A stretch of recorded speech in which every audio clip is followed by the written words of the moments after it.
Imagine standing on top of a high mountain, looking out over the most beautiful land you've ever seen, but knowing you can't go there yourself.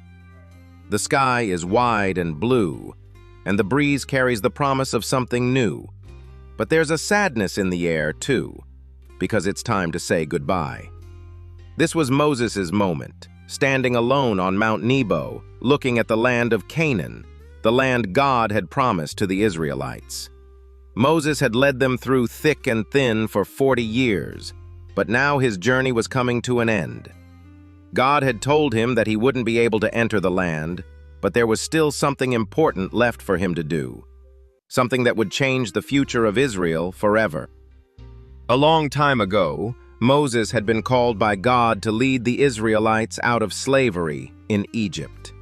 He had faced fierce challenges, an angry Pharaoh, a sea that parted, a desert that seemed endless, but with each trial, God was there. Through Moses, God had shown his mighty power. He led the people through the wilderness, provided them with food and water, and gave them the 10 Commandments. Yet, after all those years, Moses was now 120 years old, and he knew his time was coming to a close. The people had arrived at the edge of the promised land, but Moses could only stand and look.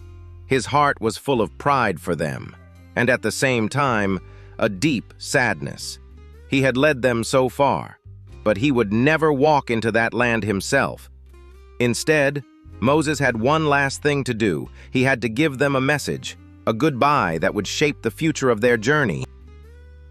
Gathering the people together, Moses stood before them. His voice strong but filled with emotion. The Israelites had camped near the Jordan River, their eyes often looking across to the land that seemed just out of reach. Moses was no longer the young leader who had once fled Egypt. He was now an old man, whose skin had been weathered by the sun and whose heart had been tested by years of leading stubborn and fearful people. But in this moment, Moses was at peace. He reminded the people of everything God had done for them. He spoke of how they had wandered the wilderness for 40 years and how God had never once left them. He told them of the covenant God had made with their ancestors and with them.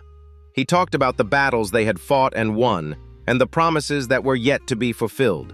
But most importantly, he urged them to remember God's law, to love God with all their hearts and keep his commands, so they could live long and prosper in the land they were about to enter. Moses knew the Israelites had a new leader now, Joshua, and though the people had followed Moses all these years, he trusted that they would follow Joshua too. God had chosen Joshua to lead them across the Jordan River into the land of Canaan. As Moses spoke, there was a heavy silence in the air. The Israelites could sense that this was more than just a goodbye. It was a moment of change.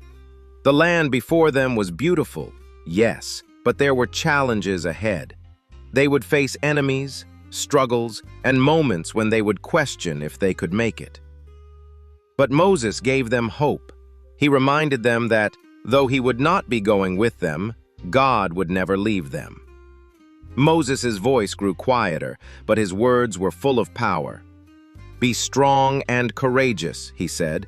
"Do not be afraid or discouraged, for the Lord your God will be with you wherever you go." Those words echoed through the air as if the very mountains themselves were listening. The people stood still, absorbing the weight of Moses' message. Joshua stepped forward, and Moses placed his hands on his shoulders, giving him a final blessing. Moses' last words to Joshua were full of love and trust. "The Lord will go with you," he said. "Do not be afraid, for he will never leave you." As Moses finished his speech, the Israelites knew that the time had come for them to move forward, even without their great leader. Moses turned and walked up the mountain, where he would meet his Maker.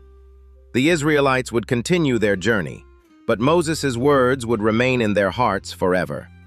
Moses had seen the promised land from the mountaintop, but now it was time for the next generation to take the land that God had promised.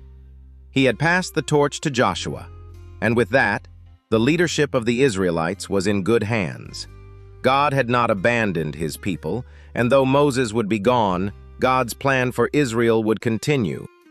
After Moses spoke his final words to the Israelites and passed the leadership to Joshua, he climbed the mountain to the place where he would meet God. It was there, on the summit of Mount Nebo, with the vast land of Canaan spread out before him, that Moses took his last breath.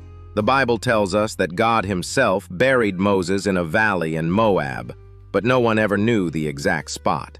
His eyes were still clear, and his strength was not gone. Moses was 120 years old, yet he passed away, full of vitality. His work done, the Israelites wept for Moses in the plains of Moab for 30 days. He had been their leader, their guide, and their friend. Yet, even in their sorrow, they knew that Moses' death wasn't the end. God was still with them, and his promises remained. Moses' death marked the end of one chapter of Israel's story and the beginning of another.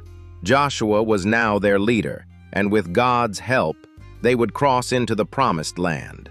Moses' story had prepared them for this moment, teaching them to trust in God's promises and to be strong and courageous, just as he had been.